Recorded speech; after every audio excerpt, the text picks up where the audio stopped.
Έχει άλλη φορά, δάσκαλε. Δεν έχετε κατανοήσει για γραμμαμούλη.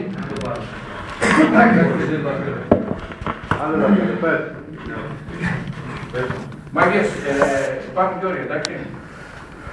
Όποιος βλάκας μιλήσει από εδώ και πέρα, χωρίς στο χέρι του, έφυγε έξω από απουσία. Για μην ξαναπείτε βλάκες. Ακούσου λέω εγώ. Ακούσου λέω εγώ.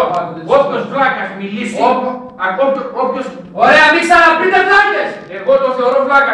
Εντάξει! Ακούσου λέω εγώ. Θα του πεις έξω την αίθουσα! Θα κατεβάσεις τη φωνή σου, ακούσου λέω εγώ. Και εσύ να την κατεβάσεις! Μίλα χωρίς λόγια σου πω εγώ σένα. Εντάξει, και πιθανικό σου στείλω. Πάμε μαζί τώρα! Ακούσου λέω εγώ. Πάμε μαζί τώρα! Άντε από εδώ πέρα. Τι άντε από εδώ πέρα, πάμε μαζί τώρα! Να πω και να πω. Χειρονομία σε μένα δεν μου κάνεις! Τρεις ευκαιρίες είναι Χειρονομία σε μένα δεν μου κάνεις! Σηκώνω χέρι και με βρίζεις κιόλας! Ποιος σήμερα! Δεν σου δίνω το δικαίωμα να μιλήσεις. Τελείωσε. Απάντησε. Εντάξει! Κόπηκες. Ωραία. Έδωσε την απάντηση σου, να δούμε τέλος σου, να την εκλογής μπορείς. Εγώ δεν είπες, το είπα! Δεν θα σου δώσω την ευκαιρία, τέλος. Καλά, εντάξει. Λαλά, λαλούν να πω. Λαλά, λαλούν γι' αυτό είσαι εδώ πέρα. Εντάξει. Και εσύ εδώ πέρα. Πώς? Και εσύ εδώ πέρα.